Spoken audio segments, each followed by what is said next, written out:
ఇప్పుడు మనం 2024 సంవత్సరం ద్వాదశ రాశుల్లో 2024 సంవత్సరం ఏప్రిల్ నెల 1వ తేదీ నుంచి 30 తేదీ వరకు ద్వాదశ రాశుల్లో 8వ రాశి వృశ్చిక రాశి వారి జ్యోతిష్యం భూత భవిష్యత్తు వర్ధమానం ఎలా ఉందో చూద్దామండి. గవ్వల శాస్త్ర ప్రకారం ఈ గవ్వల శాస్త్రాన్ని లకుట ప్రశ్న శాస్త్రం అంటారు, చింతామణి శాస్త్రం అంటారు, గణిత శాస్త్రం అంటారండి.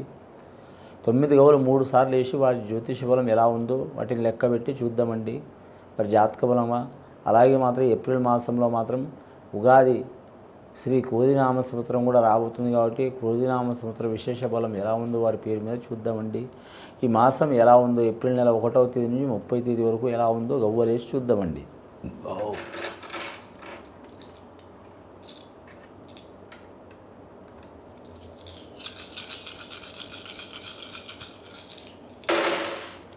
మరి జాతకంలో చూడాలంటే 4 గవ్వలు పడ్డాయండి. రాహుమార్దశ గవ్వలు పడ్డాయి. వీరి జాతకంలో చూడాలంటే శని అనుకూలంగా లేదండి. రాహు శనికి మాత్రం చాలా వరకు ఫ్రెండ్షిప్ ఉంటుంది కాబట్టి వీరి జాతక బలానికి మాత్రం చాలా ఇబ్బందికరమైన పరిస్థితి ఉంటుందండి. కానీ మాత్రం వీరి జాతకంలో ఆవేశకరమైన నిర్ణయాలు తీసుకునే అవకాశం ఉంది. వృశ్చిక రాశి వారికి సామాన్యంగా ఆవేశం రాదు, కానీ ముఖ్యంగా మాత్రం ఇప్పుడు నడుస్తున్న టైం మంచిగా లేదు. అంగారక గ్రహం యోగబలం మంచిగా లేదు వారికి. రాహుగ్రహ బలం యోగబలం మంచిగా లేదు. శనిగ్రహ బలం యోగబలం మంచిగా లేదు కాబట్టి గవ్వల శాస్త్రం ప్రకారం ఎవరు చూసినా మాత్రం ఈ రాశి వారికి చాలా వరకు టెన్షన్గా ఉంటుందండి. ఆత్మరక్షణ ధోరణిలో ఉంటారు. ఒక్కోసారి సైలెంట్గా ఉంటారు, ఒక్కోసారి కొట్లాడదామన్నట్టు ఉంటారు, ఒక్కోసారి డిఫెన్స్గా ఉంటారు. 3 రకాలుగా ఉంటారు వీరి జాతక బలంలో. అంటే 3 రకాలు సందర్భాన్ని బట్టి మారే అవకాశం ఉంటుంది వీరి జాతక బలానికి. ముఖ్యంగా మాత్రం అనురాధ నక్షత్రం వారికి మాత్రం అనుకూలంగా ఉంటుందండి వీరి జాతక బలానికి. ముఖ్యంగా అనురాధ నక్షత్రం వారికి మాత్రం జాతకంలో మాత్రం కలిసి వచ్చే అవకాశం ఉన్నది. శని మహారదశ ముఖ్యంగా జ్యేష్ఠ నక్షత్రం వారికి శుక్ర మహారదశ కలిసి వచ్చే అవకాశం ఉంది. రాహు మహారదశ గవ్వలు పడ్డాయి. వీరి రాష్ట్రాధిపతి మాత్రం వీరి జ్యోతిష బలానికి చాలా వరకు శుభ ఫలితాలు కలిసి వచ్చే అవకాశం ఉంది. వెండి బంగారం కలిసి రాదు వీరి జాతకానికి. విద్యార్థులకు మాత్రం గురుగ్రహం అనుకూలం ఉంది కాబట్టి తిరుగుండదు వీరి పేరు బలానికి. 100కి 55% కలిసి వచ్చే అవకాశం ఉందండి. Inter second year first year రాసిన వారికి. అలాగే రాజకీయ నాయకులు గురుబలం ఉన్నదండి కాబట్టి మాత్రం చతుర్థ స్థానంలో శని ఉంది కాబట్టి విపరీతమైన ధనం ఖర్చు అవుతుంది, కలిసి వచ్చే అవకాశం ఉంటుంది. ఒక పార్టీ నుంచి ఇంకో పార్టీలో మారే అవకాశం ఉంది, లేదా పార్టీ బహిష్కరణ అయ్యే అవకాశం ఉంది. పార్టీలో ఇమడలేక వేరే పార్టీలో మారే అవకాశం ఉంది. కానీ మాత్రం రాబోయే కాలంలో మాత్రం శుభ ఫలితాలు అనుకూలించే అవకాశం ఉంది. వ్యాపారస్తులకు తిరుగు ఉండదు, కానీ ఎంత ధనం వచ్చినా నిలకడ ఉండదు. ఇంట్లో కానీ చాలా వరకు ఫ్యామిలీ చికాకులు చాలా ఉంటాయండి. సంతానంలో కూడా చికాకులు చాలా ఉంటాయండి. జాగ్రత్తగా ఉండాలి. లక్ష్మీ నరసింహస్వామి హోమం జపం చేపించడం చాలా వరకు శుభప్రదం అండి. రెండవసారి గవ్వలేసి చూద్దామండి వృశ్చిక రాశి వారి జాతకం మీద.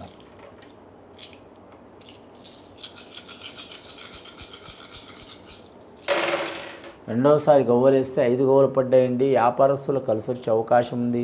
వారు ఎండి వ్యాపారం చేసినా, భూమి వ్యాపారం చేసినా, లోహ వ్యాపారం చేసినా, తైల వ్యాపారం చేసినా, ఇంకా వారి జాతకంలో చూడాలంటే జీవరాశుల వ్యాపారం చేసినా, వస్త్ర వ్యాపారం చేసినా, ఏ వ్యాపారం చేసినా మాత్రం అనుకూలంగా మాత్రం ప్రాప్తించే అవకాశం ఉంటుంది. రియల్ ఎస్టేట్ రంగంలో కూడా కలిసి వచ్చే అవకాశం ఉంది. వీరి జాతకంలో పడ్డాయి 5 గవ్వలు పడ్డాయి కాబట్టి బుధ మహారదశ గవ్వలండి. బోధన రంగం వారికి కలిసి వచ్చే అవకాశం ఉంది. కంప్యూటర్ రంగం వారికి కలిసి వచ్చే అవకాశం ఉంది. షేర్ మార్కెట్ స్టాక్ మార్కెట్ వారికి కలిసి వచ్చే అవకాశం ఉంది. అలాగే వీరి జాతకంలో సినీ కళాకారులు, టీవీ కళాకారులు, రంగస్థల కళాకారులు, నిర్మాతలు, డైరెక్టర్లు, నటీనటులు, సంగీత కళాకారులు, గీత రచయితలు రాసేవారికి కానీ మాత్రం 90% అనుకూలమైన వాతావరణం ఉంటుంది. వీరికి ఇంకా అనుకూలం కావాలంటే మాత్రం ఖచ్చితంగా మాత్రం ఆ నటరాజు స్వామిని పూజ చేయాలండి. అలాగే మాత్రం శ్రీకృష్ణుని పూజ చేయాలండి, శుభప్రదం ఉంటుంది. అలాగే వీరి జాతకంలో చూడాలంటే మాత్రం గాయత్రి మాత పూజ చేయాలండి, శుభప్రదం ఉంటుంది. అనుకున్నది సాధించే అవకాశం ఉంటుంది. ప్రతి అవకాశాన్ని వీరు సద్వినియోగం చేసుకొని మాత్రం తప్పకుండా వీరు నంబర్ 1 స్థానం అయ్యే అవకాశాలు ఉంటాయి. వీరి జాతకానికి కొన్ని సంవత్సరాల నుంచి పడుతున్న బాధలు, చికాకులు తొలగిపోయే అవకాశాలు ఉన్నాయి. ముఖ్యంగా వీరు అన్నదానం చేయాలండి. వంశబలం మంచిగా ఉంది. గోమాత పూజ చేయడం కూడా చాలా మంచిది. సంతానంలో చిక్కులు ఉన్నవారు, సంసారంలో చిక్కులు ఉన్నవారు, ఇంట్లో ఒకరి మనసులో ఒకరు ప్రశాంతం లేనివారు, కానీ అనుకోని ఇబ్బందులు వచ్చినవారు, కొందరికి ఒంట్లో ఎన్నో రకాలుగా వ్యాధులు ఉన్నట్టు అనిపిస్తుందండి. ఎన్నో రకాల ప్రాబ్లం ఒకటేసారి వస్తుంది. వాళ్ళు సైక్రటిస్ట్ కాడ పోయినా అర్థం కాదు, జ్యోతిష్యుల కాడ పోయినా కూడా అర్థం కాదు, దేవుళ్ళ కాడ కూడా తిరిగినా అర్థం కాదు. వాళ్ళకు అసలు ప్రాబ్లం ఎన్నో రకాలు ఉంటాయి, కానీ ఒక ప్రాబ్లానికి వచ్చి ఒక ప్రాబ్లం మాట్లాడుకుంటారు. ఒకటి తీరిన తర్వాత ఇంకోటి తీర్చుకోవాలి.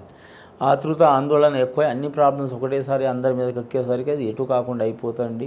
అలాంటి చిక్కులు చికాకులు అంటే తెలియని చిక్కులు చికాకులు ఉన్నవారు ఖచ్చితంగా లక్ష్మీనరసింహ స్వామిని పూజ చేయడం చాలా మంచిది. భూత ప్రేత ప్రయోగాలున్న తొలగిపోయే అవకాశం ఉంది. నరదిష్టి ఉన్న తొలగిపోయే అవకాశం ఉన్నది. వారి ఇంటి మీద వాస్తు దోషం ఉన్నా కూడా తొలగిపోయే అవకాశం ఉంది. వీలైతే గణపతి ఆరాధన చేయాలండి, చేస్తే చాలా మంచిది. కానీ మాత్రం గణపతి ఆరాధన, ఆంజనేయ స్వామి ఆరాధన చేయాలి. మాత్రం మీరు జాతకంలో చూడాలంటే అంశబలం మంచిగా ఉందండి.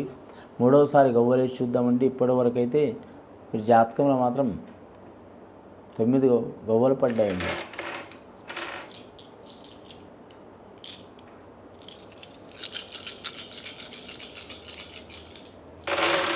మూడవసారి గవ్వలిస్తే ఇంకా 5 గవ్వలు పడ్డాయండి. పంచభూతాల సహకారం ఉండదు వీరి జాతక బలానికి.